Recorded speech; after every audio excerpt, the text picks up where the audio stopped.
Now we come to the last speaker, Mr. Boyan Radikov. Yes. He's currently Chief of Section for Communication and Information Sector at UNESCO, which he joined in 1991. He worked at the Division of Youth and Sports Activities for 7 years before assuming new responsibilities within the CEI, or Communication Information Sector of the organization.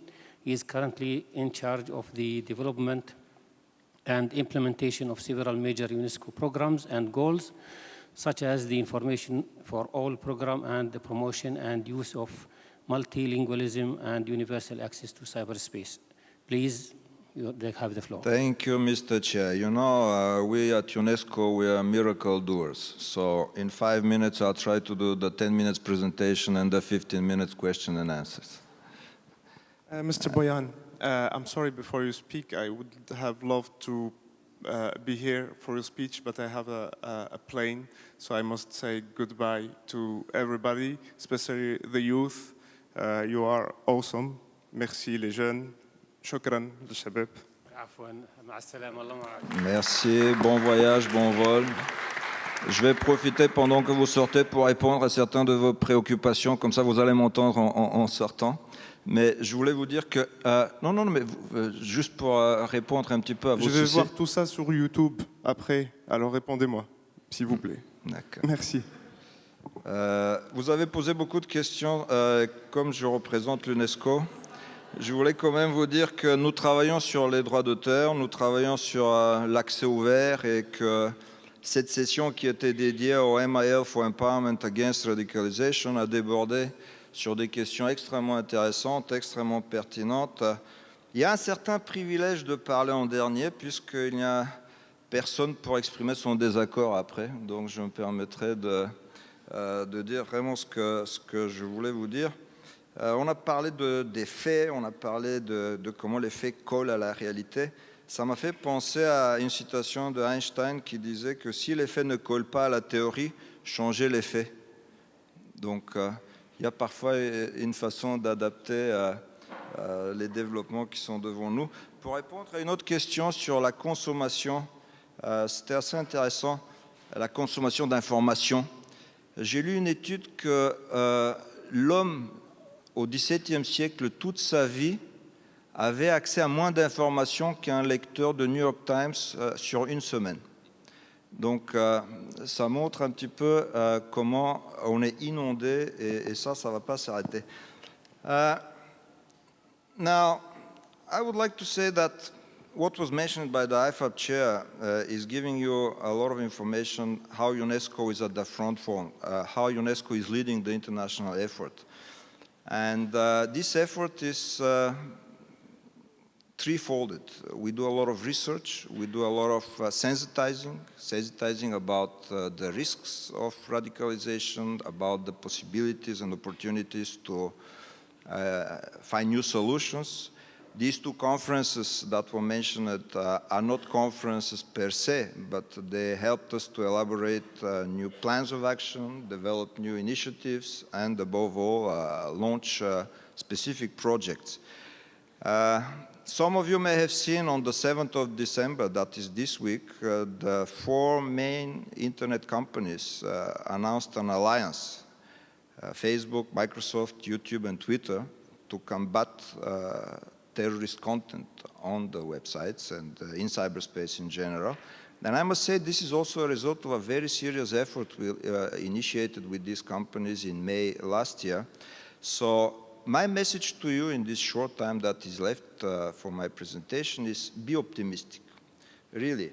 There are huge risks, there are huge challenges, but there are also big opportunities. And we have to be optimistic because the results, and I'm talking in facts, it shows that the fight in cyberspace for the minds of our youth, for the brains, for the hearts of our youth, can be and will be won. That is absolutely clear. It may take time, but it will be successfully led. Now, we are talking here about dialogue. Dialogue is languages, dialogue is communication, dialogue is training youth in receiving, digesting, using, reproducing information as it has been said. We're talking MIL. MIL literacy. Literacy, if you think about it, literacy is once in a lifetime effort. Then it's done. You know how to read, how to write, and this is something that will not change. Alphabets are not changing. Grammatical rules are not changing. In cyberspace, it's totally different. You have concepts, modalities, rules, totally and constantly evolving. This is why we consider MIL as a lifelong process because of the technological developments, new supports, new ways to get the contact, new opportunities to communicate, learn, teach, have a social life, to develop and empower people and communities. Divina quoted what is happening in 60 seconds, and she said most of the things, but two, which I wanted to quote. So this shows the complementarity between us in making this presentation. Every minute, 204 million of emails are sent, and 570 websites are put online every 60 seconds. That means that for the last 10 minutes, 5,700 websites are created and posted in cyberspace. Now, we know that the internet has been embraced by violent extremism groups promoting hate speech and intolerance, which are increasingly effective in using this technology for promoting violence based on ethnic, religious, and cultural grounds, extend outreach and recruitment efforts, particularly among young people, create online communities with global reach in which violent extremist views and behaviors can be encouraged, thereby contributing to the process of radicalization. I would like to give you some examples of what UNESCO is doing, because it's important to know that besides all the theoretical aspects of our work, there are some very concrete activities, and I would really like to share these activities with you. For instance, UNESCO produced a media and information literacy kit to be used as part of the curriculum materials in the education system at schools and universities of the Arab countries. This kit includes learning materials in terms of both texts and videos. Well-known experts from Egypt, the Cairo University, and Spain produced this kit together with UNESCO. Another example, workshops have been organized to introduce the kit with raising awareness about it for participants from 14 Arab countries, attending the meeting and actively participating as engaging schools, young students, and activities for peace and reducing violence in the years to come. Subsequently, UNESCO organized the first regional forum of media and information literacy in the Arab states in Egypt in April 2015, in cooperation with the Arab League of Arab States and the Swedish International Development Cooperation Agency. More than 140 participants from 14 countries in the Arab region and 7 MIL experts from outside the Arab region, Brazil, Canada, France, Mexico, Nigeria, and Spain, participated in this regional forum. The Arab chapter of the Global Alliance on Partnerships on Media and Information Literacy was launched on the occasion of this forum. Another example, to enhance access to media and information literacy among youth in the Arab states, UNESCO launched a massively open online course in media and information literacy in Arabic in October 2016 in collaboration with the American University of Beirut, Lebanon. This initiative will equip young people with necessary MIL skills to counter online propaganda and enable them to differentiate right information from wrong that are coming from the internet. I have several more examples, but I think that you understand the importance of the work.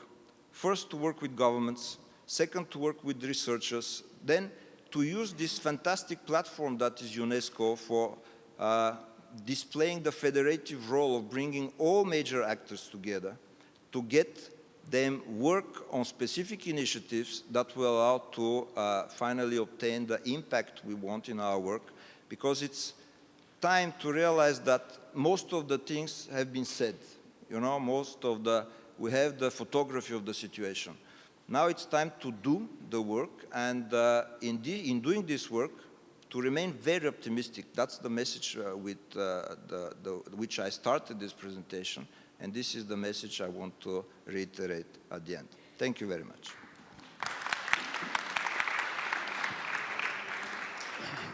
Thank you, sir, for being short, so we can have more time for, let's say, discussion or interactive.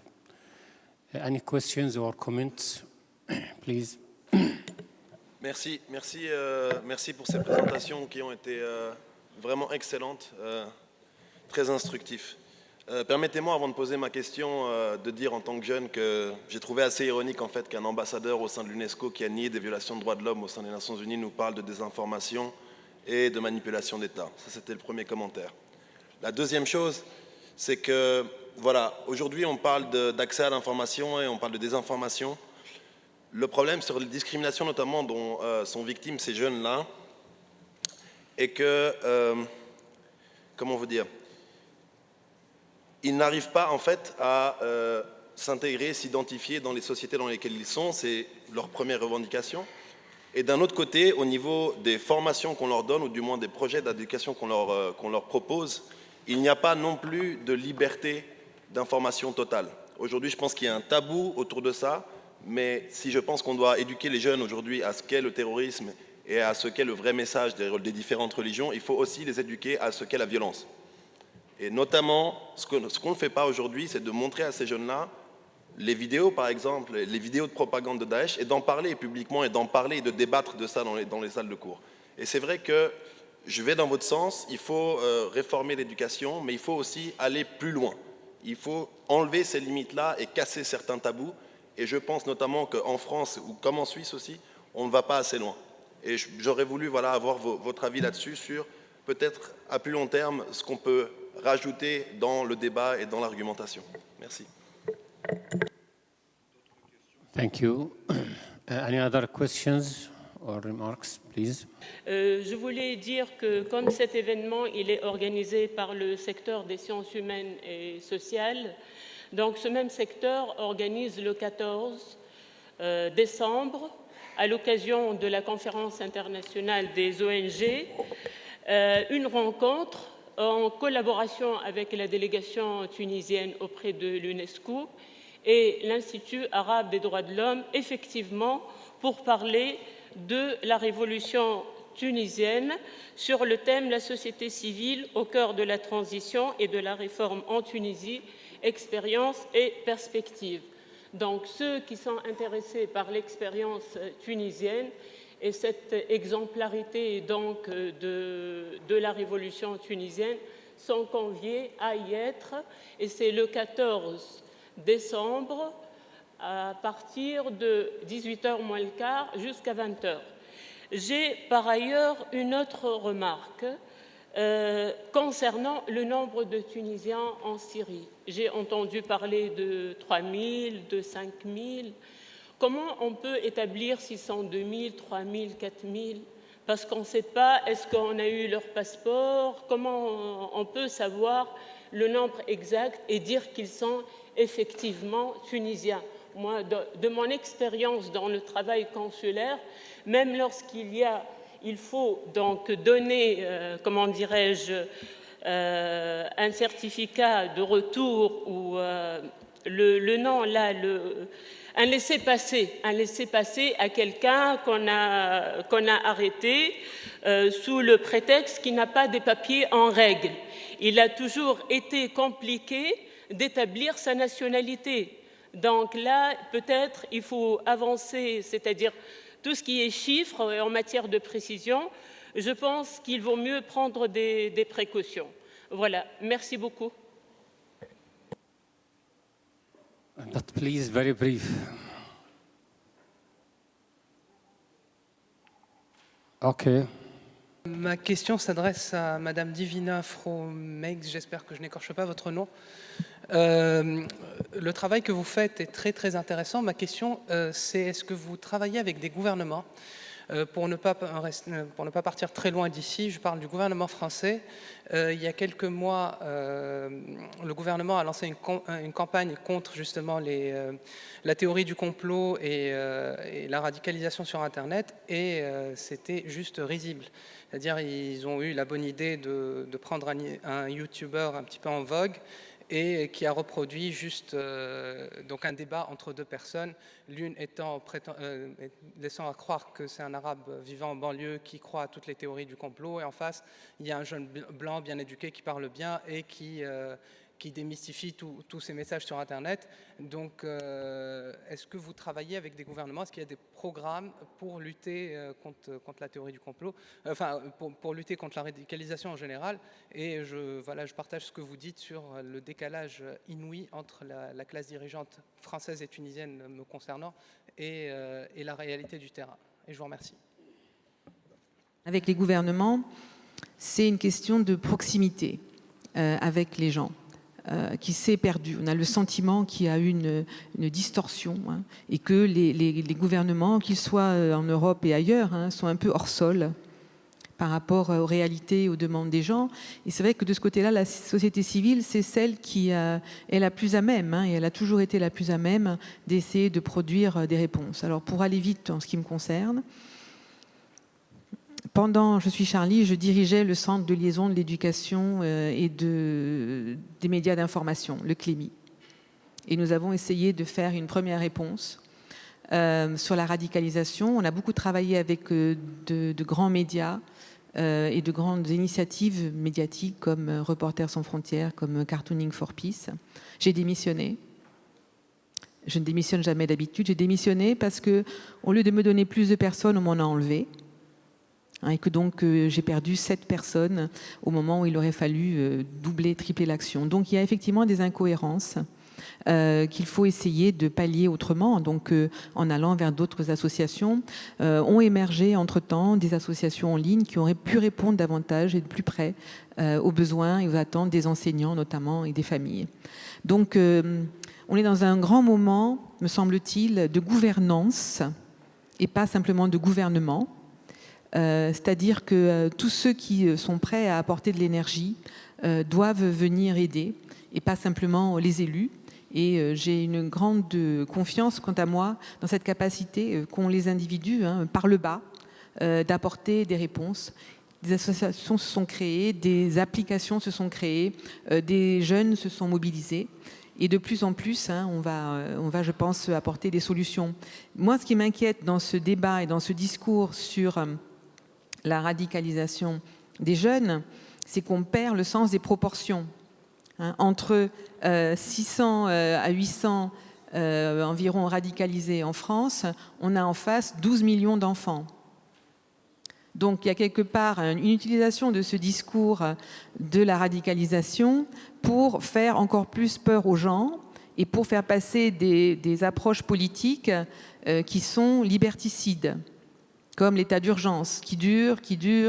Hein. Donc il faut garder une certaine lucidité par rapport à des usages et à des manipulations que l'on peut faire, tant des diverses révolutions, qu'elles soient du printemps ou d'automne, hein, que des états d'urgence. Hein. Et donc là, il faut raison garder, et c'est à ça que sert la recherche, et c'est à ça que servent des entités, je pense, comme l'UNESCO, qui peuvent rester un petit peu au-dessus de la mêlée et rappeler des principes universels, hein, et notamment nous apprendre la paix, parce qu'il y a une urgence en ce moment. On parle d'éducation aux médias et à l'information, c'est une éducation à la paix, et là, je crois qu'on a tous beaucoup à apprendre. Merci.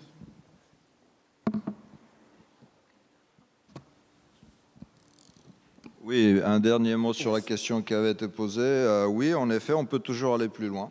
Heureusement d'ailleurs, parce que si on constate aujourd'hui qu'on a tout fait, on serait mal. Donc oui, définitivement. Et il y a des exemples qui se font, il y a des coopérations qui se développent.